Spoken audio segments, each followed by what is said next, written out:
Thank you guys for listening in. Before we get started, and we are going to be talking about decision making, and the title says what a BA does. I also have another title for the same presentation that says answering the question of value, and you'll hear like why it's really about value and how you as a practitioner in the IT space kind of add value to your team. So again, I mentioned this earlier about our company and how we handle or who we work with.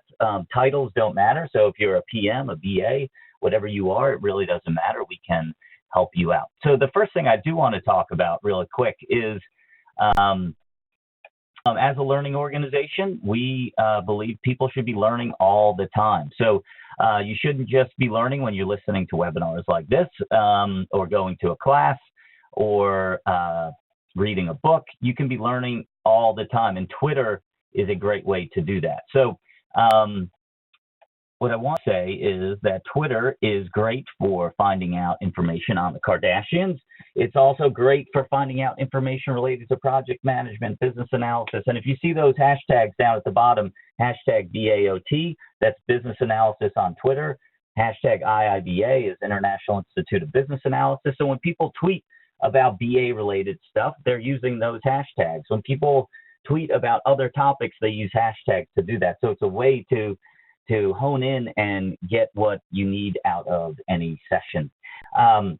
If you are hearing some good stuff today, things that you like, please use my hat Kupe and my company's handle and the Great IT Pro handle. Go ahead and use those and tweet out all the great stuff you're hearing. If you don't agree with something, then keep it to yourself. Yeah, I kid. I actually want you to tweet stuff that maybe you have a different take on, because how do we learn? We learn by sharing information, by challenging each other, by having good debates about these topics. So please share information. So I do want to, before we get started too, I want to make sure that you guys know where the chat window is, because there's times in the session where I want you to chat in and chime in. So if you can all find the chat window on the WebEx toolbar and just say hello, say something, anything you want, just so I know that you can hear me okay, as well as that I know you know where that chat window is. All right, so David says hello. Looks like some of you also found the Q&A box, right? So Danny and Olasum and Trisha and Larry, you guys found the question box. That's good too. I'm looking at both. But Jay Cole says howdy. Terry, another Terry, there's multiple Terrys there. Terry Cruz and Terry Duvall, awesome. And Pam and Damien, good. So you guys are finding it, great. So when I ask you guys to chime in, try to be as quick as possible. Don't worry about grammar or spelling. Believe me, my grammar and spelling is terrible, so I'm not going to hold it against you. I'll be able to figure out most of the things that I have to say, and we'll go on from there. So awesome. Thank you guys for chiming in. All right, next up, there's also, let me see how to advance. There we go. I talked earlier about making learning stick, right? What you're seeing here is called the forgetting curve. So people, we lose 50 to 80% of what we learn in just 24 hours after an event like this. And I don't want you to lose that information, okay? I want us to have fun and engage and have a good time today, but I also want this information to be there when you need it.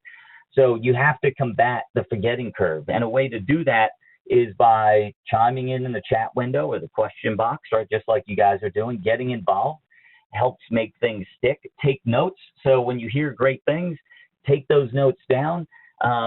Just the act of writing a note down is going to help make it stick. And the final thing is talk to somebody about this stuff. So either call me, email me later on, or go ahead and talk to your colleagues about this. Talk to your dog, anybody. Just talking about it is going to make it stick, because I want you guys to use this stuff week, 30 days from now, 60 days from now, not just know that, oh, there was a guy, Kupe, that was talking to us, and that's about all I remember.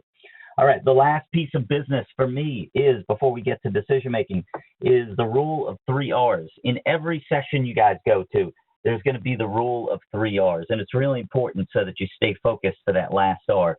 The first R is review. There's going to be some things that is review, and that's okay, right? I mean, we've all been doing this for a number of years. It's not like you just woke up yesterday and started doing this stuff. So I'd be surprised if everything you heard was brand new.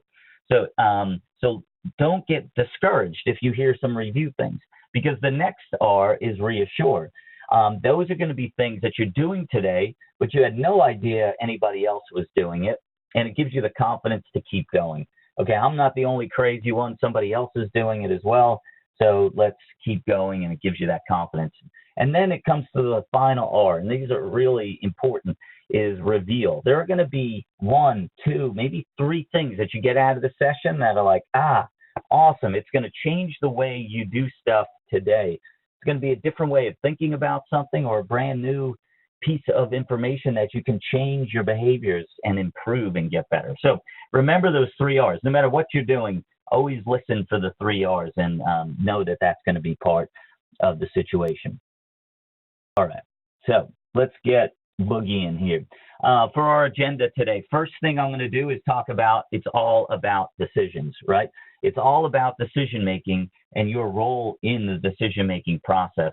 So if I convince you of that, or at least convince you enough to move on to the next piece, is the decision making process, and talk about the process that individuals go through or groups go through to make decisions, and then hit on how do you move forward when you're stuck, because oftentimes on projects, it's hard for people to make decisions, and how do you help unstick them, right, from making those, get them unstuck and get them moving forward. Because, and once you guys chime in, what happens today if decisions don't get made on your projects? What happens? Chime in using that chat window. Let me know what you think. Things stall. You have delays, stalls. Good. Awesome, right? So stalls, delays, or nothing gets done, right? So you have to think about your project in terms of decisions.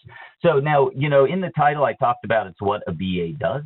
So what is analysis? What do you guys think analysis is? What are the things that get done when you're doing analysis?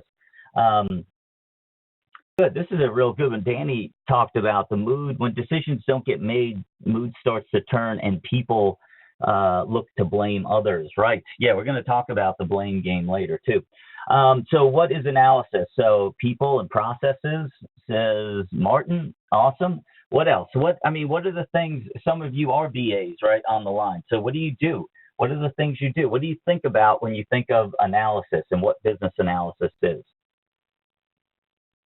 And that in considering the constraints, good, planning, understanding and communication, thinking about options, good. All we have, give you another second to think about that. Bring technology together, right? A lot of people call it the bridge. Finding the root of the problems, dependencies, asking questions and understanding, risk management. Awesome, you guys are doing great. And I think most of you can see the Q&A window. And I'll summarize here that is what a lot of people say analysis is, right? Getting to the root of the problem and getting the elicitation and the analysis, trying to get that understanding, communicating, whether it's through documentation or some other form. And it's all the techniques, right? And it's validating that you have the right understanding and everybody has that shared understanding.